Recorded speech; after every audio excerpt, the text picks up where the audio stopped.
नमस्कार स्टूडेंट, मैं Deepak Gupta class 11th commerce accountancy में आपका स्वागत करता हूं बेटा। क्लास 11th के लिए बेटा, जैसा कि आप सभी जानते हैं, कॉमर्स स्ट्रीम के अंदर accountancy that is a backbone of complete commerce line. तो अकाउंटेंसी सबसे मेजर सब्जेक्ट है बेटा, और आज इसी सब्जेक्ट का इंट्रोडक्शन देने के लिए वीडियो बनाई गई है। बट अकाउंटेंसी कोई ऐसा सब्जेक्ट नहीं है बेटा जो एक वीडियो में या एक लेक्चर में कवर होगा, ये आपको भी पता है। डे बाय डे जैसे जैसे आप लेक्चर देखेंगे इसकी नॉलेज अपग्रेड होगी, इम्प्रूव होगी। बट मैं ये चाहूँगा कि आप बेसिक से इसको करें, क्योंकि it is not the matter of number of chapter, accountancy is the name of basics. तो आइए बेटा स्टार्ट करते हैं। सबसे पहले बेटा आपको अकाउंटेंसी के अंदर ये पता होना चाहिए कि जब हम अकाउंट्स सब्जेक्ट यहाँ पर रीड करेंगे, यहाँ पर अंडरस्टैंडिंग करेंगे, तो बेटा अकाउंट्स का डायरेक्ट रिलेशनशिप एक बिजनेसमैन के साथ है, एक बिजनेस के साथ है। क्योंकि एज ए बिजनेसमैन आप कोई भी बिजनेस कर रहे हो बेटा, अगर मैं कोई भी एक बिजनेस टाइकून या स्मॉल बिजनेस या कोई भी बेटा शॉप का एग्जांपल लूँ, एनी काइंड ऑफ बिजनेस, तो देखिए सामने आपके एक बिजनेस है, लेकिन बिजनेस के अंदर बेटा जो बिजनेस का ओनर है, जो बिजनेस के मैनेजमेंट है, कहीं ना कहीं बेटा उनके माइंड में दो क्वेश्चन जरूर क्रिएट होते हैं, और इन दोनों ही क्वेश्चन के आंसर बेटा अकाउंटेंसी में हमें मिलते हैं। देखिए सबसे पहला क्वेश्चन, जब भी आप कोई बिजनेस करते हैं तो फाइनेंशियल ईयर कंप्लीट हो गया, उसके बाद सबसे पहला क्वेश्चन आता है how much profit earned by the business. अगर आप बिजनेस के ओनर हैं तो बेटा ये माइंड में जरूर आएगा कि भाई मैंने प्रॉफिट कितना अर्न किया। तो इसको जज करने के लिए बेटा सबसे पहले देखिए, बिजनेस को मैं किसी को भी जज करता हूँ, तो सबसे पहली चीज़ मेरे लिए क्या है? सबसे पहली चीज़ मेरे लिए ये है कि प्रॉफिट को फाइंड आउट करने के लिए मुझे दो अकाउंटिंग हेड्स की नॉलेज होना जरूरी है। अभी मैं अकाउंटिंग हेड को डिटेल में तो नहीं लेके चलूँगा बेटा, अभी साथ साथ इसको लेके चलेंगे, बट आपको सबसे पहले समझाना चाहूँगा कि क्या क्या अकाउंट्स के अंदर हेड्स हैं हमारे। सबसे पहले बेटा यहाँ पर प्रॉफिट को फाइंड आउट करने के लिए हम लोग पूरे साल में हमने जितना भी रेवेन्यू अर्न किया है, जितना भी बेटा प्रोडक्ट हमने सेल किया है, जितनी भी हमने रिसीविंग करी है, अगर उस रिसीविंग में से, रेवेन्यू में से हम जितना भी हमारे एक्सपेंसेस हैं, एक्सपेंसेस रिलेटेड टू बेटा cost of product, rent of the shop, advertisement, staff salary, there are so many types of expenses incurred by the businessman to run the business। तो फिर हम लोग बेटा रेवेन्यू और एक्सपेंसेस के difference से ये जज कर सकते हैं कि how much the profit earn, और प्रॉफिट हमें हुआ भी है या नहीं हुआ। अगर एक्सपेंसेस ज़्यादा आ गए तो बेटा लॉस हो सकता है। बट ये चीज़ कंफर्म है कि इसके लिए बेटा मुझे दो रिकॉर्डिंग करना जरूरी है। नंबर वन, मुझे बिजनेस में रिकॉर्ड ऑफ ऑल रिवेन्यूज़, मुझे बेटा अपने सारे रिवेन्यूज़ की एक लिस्ट बनाकर उसको रिकॉर्ड मतलब लिखना जरूरी है बुक में।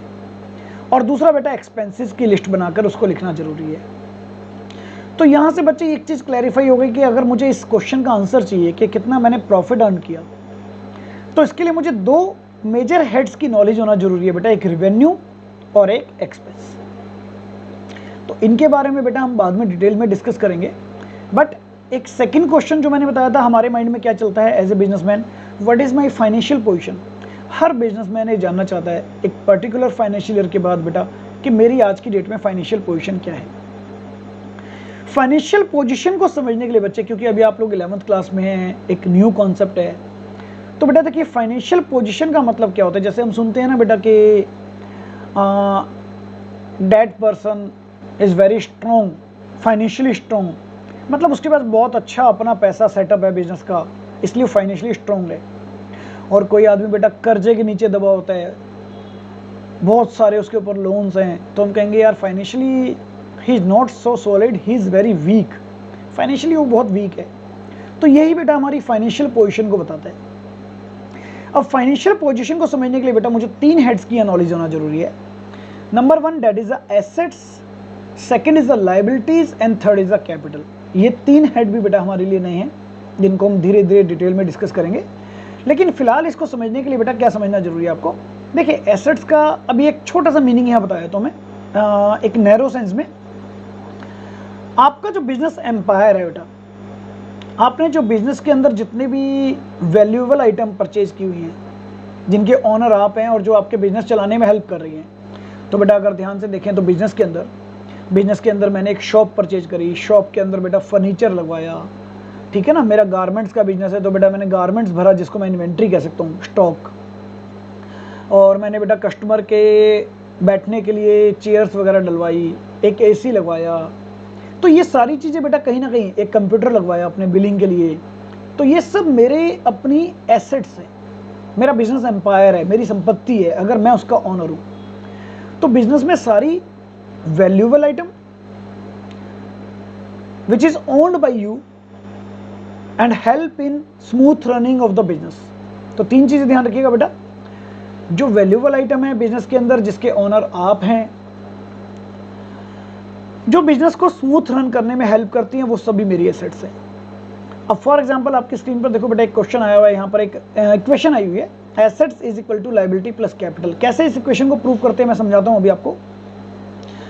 देखिए, अगर एसेट्स की बात करें तो मान लीजिए मेरे बिजनेस में 5 लाख रुपीज की एसेट्स है, मतलब मैंने 5 लाख रुपए का अपना बिजनेस एम्पायर सेटअप किया हुआ है। एक छोटी सी अमाउंट लेते हैं बेटा, भाई 5 लाख रुपए में मेरे पास एक शॉप है, उसके अंदर फर्नीचर है, ठीक है ना, मैंने स्टॉक भर रखा है और जो भी चीजें मेरे पास। अब इस 5 लाख रुपए का बेटा अरेंजमेंट कहां से हुआ? अब 5 लाख रुपए का जो अरेंजमेंट है बेटा, वो 2 जगह से हो सकता है। या तो मैं अपने पास से अपना पैसा लगाऊं, या फिर मैं बाहर से कहीं से उधार लूं। तो बेटा जितना भी इस 5 लाख रुपीज में से मेरे ऊपर उधार है, that is my liabilities in accountancy. बेटा इसको हम क्या कहेंगे? लाइबिलिटीज। तो लाइबिलिटीज का मतलब बेटा उधार। तो यहां पर लाइबिलिटीज क्या है बेटा? इस एग्जाम्पल में मैंने 4 लाख रुपीज लाइबिलिटी ली हुई है। तो भाई 4 लाख रुपीज लाइबिलिटी का मतलब मैंने 5 लाख रुपए से बिजनेस स्टार्ट किया, या आज की डेट में मेरे पास 5 लाख रुपए का बेटा बिजनेस सेटअप है, इसमें से 4 लाख रुपीज मैंने उधार लिया हुआ है, मतलब मुझे बाहर वालों को वापस देना है। और मेरा जो अपना पैसा है बेटा, that is called my capital. Capital का मतलब मनी और anything introduce by the businessman in the business. तो बिजनेस में जो आपका अपना पैसा है बेटा, वो 1 लाख रुपीज है। तो बच्चे पहली बात तो देखिए, ये एक इक्वेशन बन जाती है कि assets is always equal to liability plus capital, जो कि लेटर ऑन बेटा हम लोग चैप्टर में करेंगे आगे जाकर। बट फिलहाल एक अकाउंट्स को समझने के लिए आपको ये बता रहा हूँ कि एसेट्स जो भी है वो या तो आपका अपना पैसा होगा बेटा उसके अंदर, या फिर लोन होगा, लायबिलिटी होगी। तो we can say assets is equal to liability plus capital, जैसा कि इस एग्जाम्पल में बेटा दिख रहा है कि 5 लाख रुपीज बेटा यहाँ पर एसेट्स है, जिसमें से 4 लाख की लायबिलिटी और 1 लाख की हमारी अपनी कैपिटल है। So what is your financial position in this case? So बेटा मैं कह सकता हूँ कि मेरी फाइनेंशियल पोजीशन जो है बहुत वीक है, क्योंकि अगर out of the 5 lakh 80% of the portion बेटा आप लायबिलिटी के ऊपर स्टैंड करते हैं। तो अगर आपने अपने बिजनेस में से टोटल सेटअप में से 80% बाहर वालों को देना है, तो आपकी पोजीशन तो बेटा वीक हुई ना। और अगर इसकी जगह मैं एग्जांपल कुछ ऐसा ले लूं कि 5 लाख में से बेटा 1 लाख रुपीज लायबिलिटी और 4 लाख मेरा अपने, तो यस, कुछ कॉन्फिडेंस आएगा मेरे अंदर। मैं कह सकता हूं कि I am very strong in my financial position. मेरी फाइनेंशियल पोजिशन मेरी स्ट्रॉन्ग है बेटा इस टाइम। सो एसेट्स, लायबिलिटी और कैपिटल की नॉलेज भी बिजनेस के लिए जरूरी है। तो बेटा इस तरह से ओवरऑल अगर हम यहां पर देखें तो these are the total 5 heads. ये 5 हेड्स बन जाते हैं बेटा यहां पर अकाउंट्स के अंदर। कौन कौन से 5 हेड्स बेटा? जो मैंने आपको बताया अभी भी, भाई मुझे नॉलेज होना जरूरी है बेटा एसेट्स की, मुझे नॉलेज होना जरूरी है बेटा लायबिलिटीज की, मुझे नॉलेज होना जरूरी है बेटा कैपिटल की, मुझे नॉलेज होना जरूरी है एक्सपेंसेस की, और मुझे नॉलेज होना जरूरी है रिवेन्यू की। और बेटा क्लास 11th अभी हम स्टार्ट कर रहे हैं। Class 11th, class 12th, graduation, post graduation, professional courses, जहां भी आप जाते हैं, अकाउंट्स इन्हीं 5 हेड्स के अंदर है बेटा। अकाउंट्स की दुनिया इस 5 हेड के अंदर समाई हुई है बेटा। तो जैसे किसी भी आप टेबल को देखते हैं बेटा, ये टेबल आप देख रहे हैं जैसे फॉर एग्जांपल, क्या ये टेबल स्टैंड कर सकती है? पॉसिबल ही नहीं है बेटा। स्टैंड करने के लिए बेटा उसके लेग्स, और वो भी सॉलिड लेग्स, मजबूत पैर होने जरूरी हैं। बिल्डिंग को स्टैंड करने के लिए बेटा एक सॉलिड पिलर होने जरूरी है। तो ये भी हमारे सॉलिड पिलर हैं बेटा, हमारी टेबल को जो मजबूत बनाते हैं। अब ये टेबल मान लीजिए बेटा आपका कैरियर हो गया, कॉमर्स कैरियर हो गया आपका टेबल। अब ये टेबल कहीं स्टैंड नहीं कर पाएगी बेटा, क्योंकि इसके लेग नहीं है, बट हम एक एक करके अगर इसमें लेग लगाते जाएं तो देखिए, एक लेग बेटा हमने सपोज यहाँ पर एसेट्स का यूज़ कर लिया, एक लेग हमने कैपिटल का यूज़ कर लिया बेटा, एक लेग हमने रेवेन्यू का यूज़ कर लिया, एक लेग हमने बेटा यहाँ पर एक्सपेंसेस का यूज़ कर लिया, तो टेबल स्टैंड हो गई। लेकिन अगर बीच में हम एक और सपोर्ट दे दें तो ये टेबल बिल्कुल 100% सॉलिड हो गई। तो बेटा ये जैसे टेबल 5 लेग्स लगा दिए गए हैं जिस टेबल को बिल्कुल स्ट्रॉन्ग बनाने के लिए, तो ऐसे ही बेटा आपकी कॉमर्स की बिल्डिंग को स्ट्रॉन्ग बनाने के लिए यही 5 पिलर हैं जो हमें बेटा इम्प्रूव करके चलने हैं। और ऐसी बात नहीं है 5 पिलर सिर्फ नॉलेज है बेटा, आपके अकाउंट्स के सिलेबस में भी पहले 10 चैप्टर इन्हीं 5 पिलर के ऊपर ही है। हालांकि अकाउंट्स तो बेटा पूरा इन 5 पिलर के ऊपर है, लेकिन फर्स्ट 10 चैप्टर में तो बेटा आप सिलेबस में भी यही 5 पिलर सीखेंगे। तो फॉर्मली अगर हम बात करें तो बेटा अकाउंट्स के अंदर हम स्टार्टिंग करते हैं थ्योरी से। अगर हम बुक भी देखें तो बेटा आपके टेक्स्ट बुक में भी पहले 2-3 चैप्टर थ्योरी के। नेचुरल है बेटा, थ्योरी जरूरी होती है। थ्योरी में जब तक आप समझेंगे नहीं एसेट्स किसे कहते हैं, लायबिलिटी किसे कहते हैं, तो बेटा आगे कैसे बढ़ेंगे। बट अभी हम फॉर्मल चैप्टर स्टार्ट करने से पहले एक बार बेटा इनको पहले एक बार ही वर्बली समझ लेते हैं कि आखिर ये हेड्स हैं क्या, और इन हेड्स के अंदर क्या क्या समराइजेशन है। तो बेटा आज के लेक्चर में सारे हेड्स तो बेटा बहुत वास्ट हैं, बट आज के लेक्चर में कम से कम हम एसेट्स को कंप्लीट करेंगे, सो डैट आपको एसेट्स की नॉलेज होना जरूरी है बेटा। धीरे धीरे फिर कैपिटल, लायबिलिटी, रेवेन्यू, एक्सपेंसेस में अपने नेक्स्ट लेक्चर में कवर करूंगा। तो आइए बेटा स्टार्टिंग करते हैं। सबसे पहले अकाउंट्स के सबसे मेजर हेड अकाउंट्स में एसेट्स क्या होती है।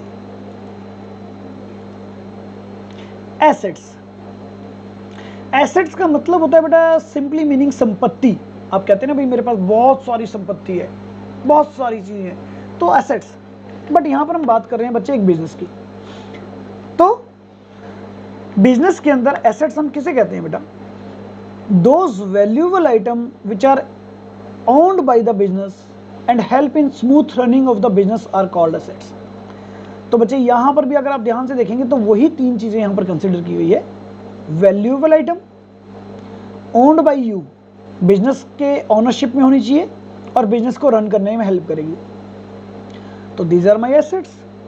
तो बिजनेस में बिजनेस को चलाने के लिए बेटा जो भी चीजें जिसके ओनर आप हैं वो आपके एसेट्स है।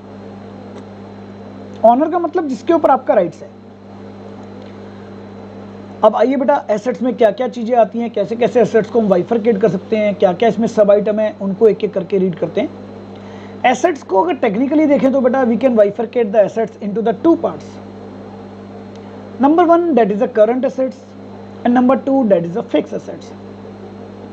अब दोनों में क्या डिफरेंस है एक बारी इन शॉर्ट में बताया तो बड़ा सिंपल है बेटा।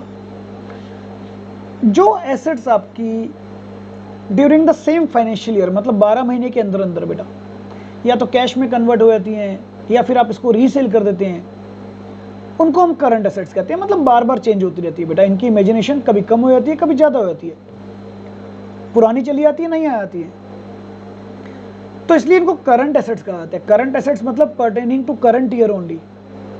और बेटा फिक्स एसेट्स, बिजनेस में कुछ एसेट्स ऐसी होती हैं जो कि एक बार परचेज कर ली तो उनकी लाइफ 12 मंथ से ज्यादा है, 12 महीने के अंदर आपको उनको चेंज करने की जरूरत नहीं है। जैसे आपने बिल्डिंग परचेज करी, बिल्डिंग फैक्ट्री के लिए, अपनी शॉप के लिए, आपने फर्नीचर परचेज किया, तो ये सब बेटा लॉन्ग टर्म एसेट्स होती हैं। तो जो एसेट्स शॉर्ट टर्म लाइफ के साथ आती हैं करंट एसेट्स, जो एसेट्स बेटा लॉन्ग टर्म के साथ आती है लाइफ के साथ फिक्स एसेट्स। अब करंट एसेट्स देखिए क्या है यहाँ पर, assets which are purchase for the purpose of reselling और यूज इन प्रोडक्शन और it can be converted easily into cash. तो बेटा या तो जिसको आप रीसेल कर लेंगे या यूज कर लेंगे ड्यूरिंग द ईयर, ठीक है ना, और जिनको कैश में आसानी से कन्वर्ट कर सकते हैं, these are my current assets. तो करंट एसेट्स को अगर हम देखें तो बेटा बिजनेस में बहुत सारी करंट एसेट्स होती हैं, just like cash, bank, inventory, debtors, prepaid expenses, accrued income and prepaid expenses, bill receivable, sorry बेटा। तो बेटा ये सारी ही हमारी करंट एसेट्स हैं। अब नेचुरल है, इनका 1 by 1 मीनिंग क्या है डिटेल में समझते हैं। बट आप एक बिजनेस पढ़ रहे हैं तो बेटा बिजनेस के पॉइंट ऑफ व्यू से सारी एसेट्स बिजनेस की एसेट्स हैं। बिजनेस के ओनर की कोई भी पर्सनल एसेट्स इसके अंदर इंक्लूड नहीं होगी, it is related to business only. तो ये सारी एसेट्स बेटा ऐसी हैं जिनके अंदर तीनों फीचर आएंगी, वैल्यूएबल हैं, आप इनके ओनर हैं और बिजनेस को चलाने में हेल्प कर रही हैं। और ये करंट एसेट्स क्यों है बेटा? क्योंकि शॉर्ट टर्म लाइफ होती है। जैसे कि सबसे पहली एसेट्स, आइए बेटा एक एक करके एसेट्स समझते हैं। सबसे पहली एसेट्स है बेटा इसके अंदर कैश। देखिए आप कोई भी बिजनेस चला रहे हो तो बिजनेस को चलाने के लिए बेटा एक वर्किंग कैपिटल मतलब एक कुछ कैश हमेशा शॉप पे रखते हैं, डेली की ट्रांजैक्शन के लिए, लेन देन के लिए, कुछ खर्चे करने के लिए। तो जो भी money retained in the business for working capital, मतलब बिजनेस में जो बेटा आपने पैसा रखा है वर्किंग कैपिटल के, दैट इज अ कैश। और cash that is your current assets, क्योंकि बेटा बार बार कम ज़्यादा होगा, कभी आएगा, कभी जाएगा, कभी कम हो जाएगा, कभी इंक्रीज हो जाएगा, स्टेबल तो नहीं है, तो इसलिए करंट एसेट्स। इसके बाद बेटा बैंक, आप बहुत सारी ट्रांजैक्शन बेटा बैंक के थ्रू भी करेंगे, बिजनेस है तो जरूरी तो नहीं हर जगह कैश ट्रांजैक्शन हो। आपने गुड्स बेचा, आपके पास चेक आया, ऑनलाइन ट्रांसफर आ गया, आपने गुड्स खरीदा, आपने चेक दिया, ऑनलाइन ट्रांसफर करी, तो डेट मीन्स जो भी आपके पास बैंक में मनी डिपॉजिट है बेटा that is also your current assets on the behalf of business. Current assets क्यों है बेटा? ये भी इनकी लाइफ भी 1 साल से कम है। आज बैंक में पैसा है, कल बेटा खत्म हो जाएगा, परसों नया आएगा, फिर कम हो जाएगा, फिर ज़्यादा हो जाएगा, इस तरह से रेगुलर रोटेशन चलता रहता है बेटा इनके अंदर, बट है बिजनेस को चलाने के लिए। इसके बाद बेटा नेक्स्ट करंट एसेट्स हमारी, आप जो भी काम कर रहे हैं, फॉर एग्जांपल देख रहे हैं बेटा आपके आगे 2 शॉप का एग्जांपल है। अब लेफ्ट हैंड में हम देखें तो इनकी ग्रोसरी शॉप है, तो इन्होंने बेटा ग्रोसरी जो भर रखी है दुकान में बेचने के लिए for the purpose of resale. ऐसी इनकी कॉस्मेटिक ज्वेलरी की शॉप है बेटा, चूड़ियों की दुकान है, तो इन्होंने जो कॉस्मेटिक्स और बैंगल्स वगैरह दुकान में रखे हुए हैं for the purpose of resale, that is called inventory. तो ये क्या है बेटा? Inventory, goods which is store bye the businessman for the purpose of resale. आपने बेटा रीसेल करने के लिए जो सामान खरीदा है, ऐसा नहीं अपने लिए। अब मान लीजिए ये अपने लिए कंप्यूटर लाते हैं कैलकुलेशन के लिए, अपनी चेयर लाते हैं बैठने के लिए, अपनी शॉप के लिए काउंटर बनवाते हैं, तो ये इन्वेंट्री नहीं है बेटा। इन्वेंट्री का मतलब आपका जिस चीज का काम है, फॉर एग्जांपल आपका अगर गारमेंट्स का काम है बेटा तो गारमेंट्स आपके लिए इन्वेंट्री हुआ, आपकी मेडिकल शॉप है तो मेडिसिन आपके लिए इन्वेंट्री हुई बेटा, आपका शूज का शोरूम है तो बेटा शूज आपके लिए इन्वेंट्री हो गए। तो जो पर्पस ऑफ रीसेल है बेटा, तो कैश, बैंक, इन्वेंट्री, ये सब बिजनेस चलाने में काम आ रही हैं, सब करंट एसेट्स हैं बेटा। ये एक और करंट एसेट पढ़ते हैं बेटा, बड़ा इंटरेस्टिंग पॉइंट है। अब मान लीजिए आपकी शॉप पे, तो बेटा शॉप पे 2 तरह के कस्टमर आते हैं, एक जो कैश में सामान खरीदते हैं और एक जो उधार पे सामान खरीदते हैं। तो बेटा फॉर एग्जांपल यहाँ पर आपको बताया गया सीमा जी ने 10,000 का गुड्स क्रेडिट पर परचेज किया। अब बच्चे होगा क्या? क्रेडिट पर खरीदने वाला कोई एक कस्टमर तो नहीं है, पूरे साल में पता नहीं कितने कस्टमर आते होंगे और हर 2 महीने में 3 महीने में उनसे पैसे भी आते रहते होंगे। तो टेक्निकली बेटा नाम तो सबका कस्टमर का अलग अलग है, लेकिन आपके लिए जो एक कॉमन हेड बन जाता है that is called debtors. B silent होता है बेटा इसमें, इसको कैसे रीड करेंगे हम, प्रोनाउंसिएशन कैसे करेंगे? डेटर्स। तो debtor is a person to whom goods sold by the businessman on credit. आपने जिनको भी उधार पे माल बेचा है बेटा उन सबका नाम आप डायरी में लिख लेते हैं और साथ में अमाउंट कितनी लेनी है, तो वो आपके डेटर्स बन जाते हैं। डेटर्स का मतलब हुआ बेटा टेक्निकली देनदार, मतलब वो पैसा हमें देंगे, देनदार है हमारे वो। अब डेटर हमारी एसेट्स क्यों है बेटा? डेटर एसेट्स इसलिए क्योंकि इनके पास जो हमारे 10,000 रुपए हैं वो मेरी प्रॉपर्टी है, मेरी एसेट्स है बेटा। तो ऐसा नहीं कि सीमा जी या मोहन जी या सोहन जी ने अगर गुड्स परचेज किया तो वो डेटर है बेटा, वो तो डेटर हैं, लेकिन वो एसेट्स नहीं है उनके पास, जो मेरा पैसा है वो एसेट्स है। तो डेटर भी यहाँ पर एसेट्स है। और करंट एसेट्स क्यों बेटा? क्योंकि जब आप क्रेडिट पे गुड्स बेचेंगे तो होगा क्या बेटा, 2 महीना, 3 महीना, 6 महीना पैसे ले लेंगे। कभी ये जनरली ऐसा नहीं होता कि 1 साल तक डेटर रहेंगे, तो इसलिए ये भी हमारी करंट एसेट्स है बेटा। अब ऐसे ही पैसा आपको किसी से लेना है तो बेटा इसके बाद कभी कभी बिजनेस है बेटा, तो बिजनेस के अंदर फेथ अलग चीज़ है और बिजनेस प्रोसेस अलग चीज़ है। तो आप बच्चे एक एग्रीमेंट बनवा सकते हैं। अगर वही सीमा जी मान लीजिए आप परचेज करनी आती है, लेकिन आप सीमा जी को कहते हैं सीमा जी एक एग्रीमेंट बना देते हैं जिसके अंदर मैं आपके लिए एक ऑर्डर लिख दूंगा कि आपने जो मेरे से माल खरीदा है, वैल्यू रिसीव करी है, उसके बदले में आप मुझे 10,000 3 महीने बाद देंगे। और यहाँ पर बेटा कोर्ट के स्टैंप लगकर उनके साइन हो जाते हैं। तो बेटा ये एग्रीमेंट भी आपके लिए एक एसेट है, क्योंकि इस पर भी आपको 3 महीने बाद पैसा मिलने वाला है। So what is this? This is called bill receivable, a written order to pay the money in near future for the value already received. जो बेटा वैल्यू आपको ऑलरेडी मिल चुकी है उसके बदले में एक रिटर्न ऑर्डर है बेटा, ये that is called bill receivable. ये भी करंट एसेट है बेटा और ये डेटर की तरह ही है। आप ये मान लीजिए कि जिन लोगों को आप जानते हैं, जिनको सिर्फ नाम से आपने कॉपी में लिख दिया तो वो डेटर बन गए, और जहां पैसा लेने के लिए आपने एक बिल साइन करवा लिया वो बिल रिसीवेबल बन गया। लेकिन दोनों का पर्पस तो सेम ही है बेटा, बस बिल का क्या है बेटा, आप इसको ट्रांसफर भी कर सकते हैं। मान लीजिए आपको किसी को 10,000 देने भी हैं तो आप ये बिल उसको दे सकते हैं कि भैया मेरी जगह इसका पैसा आप ले लेना। तो है ये भी आपकी एसेट्स बेटा। अब करंट एसेट्स में बेटा हमने क्या क्या किया अभी तक? हमने बेटा कैश पढ़ा, हमने बैंक समझा, हमने बेटा इन्वेंट्री को समझा, इन्वेंट्री के बाद बेटा हमने डेटर्स को समझा और बिल रिसीवेबल को समझा। अब इसके बाद कुछ और करंट एसेट्स हैं जो टेक्निकली आपके लिए हो सकती हैं अभी स्टिल, लेकिन धीरे धीरे उनका यूज बढ़ेगा बेटा। एक और करंट एसेट्स है आपके लिए प्रीपेड एक्सपेंसेस। अब यहां पर क्वेश्चन बेटा ये उठता है कि भाई एक्सपेंसेस एसेट्स कैसे बन गए? तो बेटा एक्सपेंसेस एसेट्स नहीं बने। अगर एक्सपेंसेस को आप एडवांस पे करते हैं तो वो आपके एसेट्स बनता है, जिसके अंदर आता है बेटा प्रीपेड एक्सपेंस। आप प्रीपेड मोबाइल यूज करते हैं तो उसके अंदर जो भी आपने बेटा प्रीपेड का मतलब क्या है, आपने प्रीपेड मतलब एडवांस में टॉक टाइम परचेज किया हुआ है। तो भाई जितने टाइम का एडवांस टॉक टाइम है वो आपकी एसेट्स है। आप बिजनेसमैन हैं, आपने मान लीजिए अपनी शॉप का रेंट 6 महीने का एडवांस दे दिया बेटा, तो भाई 6 मंथ्स के लिए वो शॉप बेटा आपकी हो गई, that is also called prepaid rent.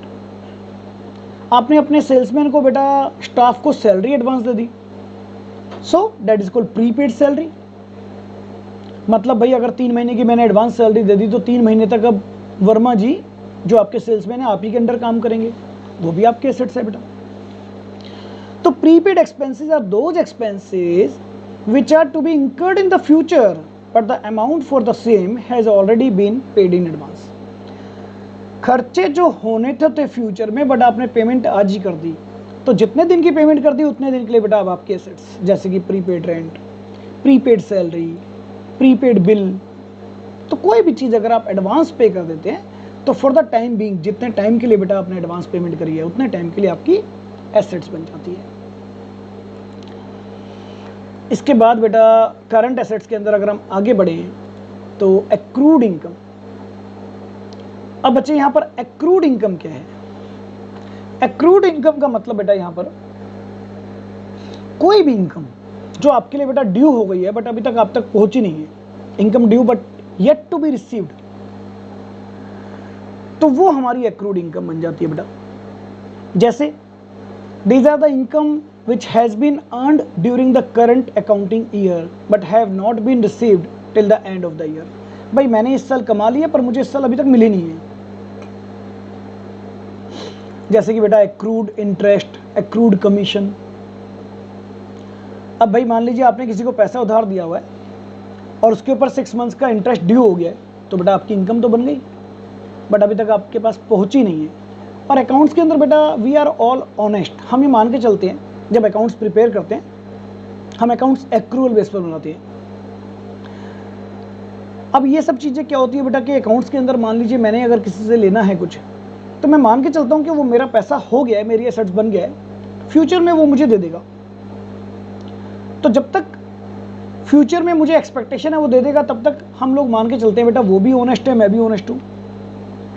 तो इसलिए ये एक्रूड एक्रूड का मतलब जुड़ चुका है आपके पास बट अभी तक मिला नहीं है, तो ये भी आपके एसेट्स है बेटा। आपने किसी को पैसा उधार दिया, उसके ऊपर इंटरेस्ट कंफर्म हो गया बेटा, ड्यू डेट भी आ गई बट अभी तक मिला नहीं है, तो कोई बात नहीं भाई, डेटर की तरह ही तो है, मिल जाएगा, बट आपकी एसेट्स कंफर्म हो गई है।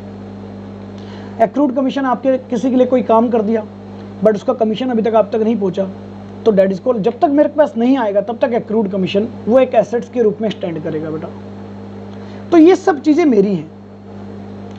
तो बच्चे इस तरह से बिजनेस के अंदर हमने जितनी भी करंट एसेट्स रीड करी, तो एक बार बेटा रिकॉल करना बहुत जरूरी है। देखिए, हमने करंट एसेट्स में बेटा कैश, हमने बैंक पढ़ा, हमने इन्वेंट्रीज को किया बेटा, हमने डेटर्स को किया, हमने बिल रिसीवेबल को किया अभी कंप्लीट, हमने प्रीपेड एक्सपेंसेस को किया और हमने एक्रूड इनकम को। तो these are our current assets. और ये चीजें बेटा कोई एक क्लास का काम नहीं है, कोई एक लेक्चर का काम नहीं है, ये तो आपको थियोरेटिकल समझाया जा रहा है आज, बट धीरे धीरे इनको जब इंप्लीमेंट करेंगे साथ साथ तो ये चीजें क्लियर होनी शुरू हो जाएंगी। तो बिजनेस में बेटा ये सारी चीजें हमारी करंट एसेट्स होती हैं। अब दूसरी कौन सी एसेट्स हमने करी थी बेटा? Fix assets. अब फिक्स एसेट्स को बच्चे नॉन करंट एसेट्स भी कहते हैं। सब कुछ सिमिलरिटी है, वैल्यूएबल आइटम है, ओन्ड बाई बिजनेसमैन है, बिजनेस को रन करने के लिए हेल्प कर रही है, बट ये लॉन्ग टर्म होती है बेटा। क्या होती है? लॉन्ग टर्म होती है। और फिक्स एसेट्स को टेक्निकली फिर हम बाइफरकेट कर सकते हैं टू पार्ट्स में, एक टेंजिबल फिक्स एसेट्स और एक इनटेंजिबल फिक्स एसेट्स। अभी क्लास 11th में बेटा टेंजिबल फिक्स एसेट्स ज़्यादा यूजेबल हैं, इनटेंजिबल का यूज़ बहुत ज़्यादा नहीं, बट नॉलेज हमें दोनों की लेनी है। देखिए, टेंजिबल और इनटेंजिबल में बेसिक डिफरेंस क्या है बेटा? टेंजिबल का मतलब assets which can be touch और विच कैन बी सीन और कॉल्ड टेंजिबल एसेट्स। मतलब बेटा इनटेंजिबल एसेट्स की फिजिकल अपीयरेंस होती है, और जैसा कि नाम ही है फिक्स एसेट्स, मतलब इनकी लाइफ भी 1 साल से क्या है बेटा? ज़्यादा है। तो इनके बारे में कोई बहुत ज़्यादा आपको प्रॉब्लम क्रिएट नहीं होगी, सिर्फ नेम से ही आप समझ जाएंगे बेटा।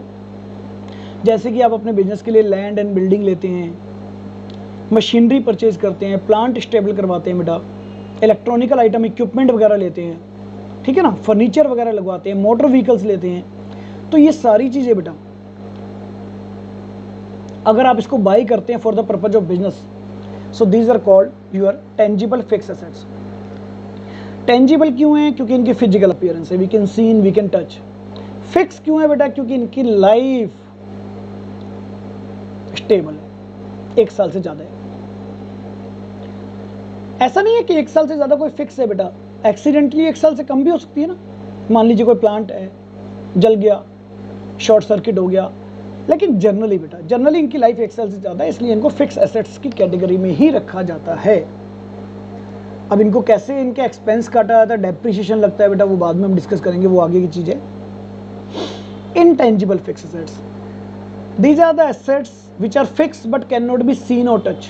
आप इनको देख और छू नहीं सकते बेटा, फील कर सकते हैं हम इनको, इनकी वैल्यू होती है, वैल्यूएबल आइटम है, ओन्ड बाय यू है, बिजनेस को रन करने में हेल्प कर रही है, बट देख और छू नहीं सकते।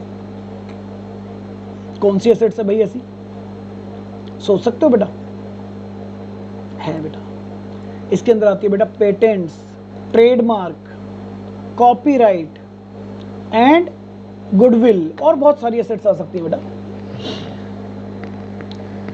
ये सारे बेटा कहीं ना कहीं हमारे राइट्स होते हैं। अब राइट्स को जब हम अपने लिए रजिस्टर्ड करवा लेते हैं तो बेटा उनकी वैल्यू बन जाती है, राइट्स भी बेचे जाते हैं। पेटेंट्स है बेटा किसी चीज को बनाने का कोई फॉर्मूला, जैसे मेडिसिन जब बनती है बेटा, या अभी आजकल आप सुन रहे हैं कोविड वैक्सीनेशन, तो उसका जो फॉर्मूला है बेटा वो पेटेंट होता है। दैट मीन्स विदाउट परमिशन कोई और कंपनी नहीं यूज कर सकती, या फिर कंपनी सेल कर सकती है किसी को। ट्रेडमार्क, हर एक चीज का बेटा एक पैटर्न होता है, लोगो होता है, ट्रेडमार्क होता है। कॉपीराइट, मान लीजिए कोई पब्लिशर है, बुक लिखता है, तो दूसरा पब्लिशर बेटा उस मैटर को प्रिंट नहीं कर सकता, कॉपीराइट। गुडविल, आपकी ब्रांडिंग, आपकी नेम की रेपुटेशन। तो ये सारी चीजें बेटा हमारी इनटेंजिबल फिक्स एसेट्स के अंदर आती है। तो इस तरह से बच्चे आई होप कि आप कम से कम एसेट्स के बारे में हमने एक पिलर आज कंप्लीट किया है बेटा, अब 5 पिलर हैं तो इट टेक सम टाइम। तो ओवरऑल डिस्कशन ये है बेटा कि बिजनेस के अंदर, बिजनेस को चलाने के लिए जब ये सारी एसेट्स या इनमें से कुछ एसेट्स हम कंट्रीब्यूट कर लेते हैं तो फिर एक बिजनेस की इमेजिनेशन हमारे माइंड में आती है बेटा। लेकिन हर चीज़ के लिए पैसा चाहिए, जो कैपिटल से आएगा, लायबिलिटी से आएगा। तो बेटा in the mean time next class में हम लोग इसके बाकी पिलर करेंगे, that is related to liabilities, capital, revenue and expense. But in the mean time आप लोग एसेट्स को अच्छी तरह कीजिए बेटा, और जब ये 5 पिलर कंप्लीट हो जाएंगे उसके बाद हम थ्योरी बेटा और ग्रेसफुली कर पाएंगे। तो पहले प्रैक्टिकल नॉलेज लेना ज़रूरी है कि हम लोग बिजनेस में अकाउंट्स क्यों पढ़ते हैं, क्यों बनाते हैं, एज ए स्टूडेंट अकाउंट्स में हम क्या क्या सीखेंगे। तो इन हर चीज़ को बेटा प्रॉपरली रिकॉर्ड किया जाएगा, मेंटेन किया जाएगा बुक्स में, अकाउंट्स के अंदर। बट अकाउंट्स सबसे ज़्यादा बेटा जो प्योर सब्जेक्ट है वो हेड वाइज चलता है। और हेड्स क्या होते हैं, जैसे करंट एसेट्स, फिक्स एसेट्स में आपने पढ़े बेटा, कैश, इन्वेंट्री, है ना। तो आपको ये सबसे पहले हेड्स पता होने चाहिए कि क्या क्या इनके अंदर हेड्स आते हैं। तो आई होप कि बेटा ये नॉलेज आपके लिए आज यूज़फुल रहेगी। इसके बाद बहुत जल्द आपके साथ मिलूँगा बाकी पिलर्स के साथ, यानी कि कैपिटल क्या होती है और लायबिलिटी क्या होती है, रिवेन्यू क्या होती है, एक्सपेंस क्या होती है। तो till then good bye to all of you बेटा, टेक केयर, थैंक यू।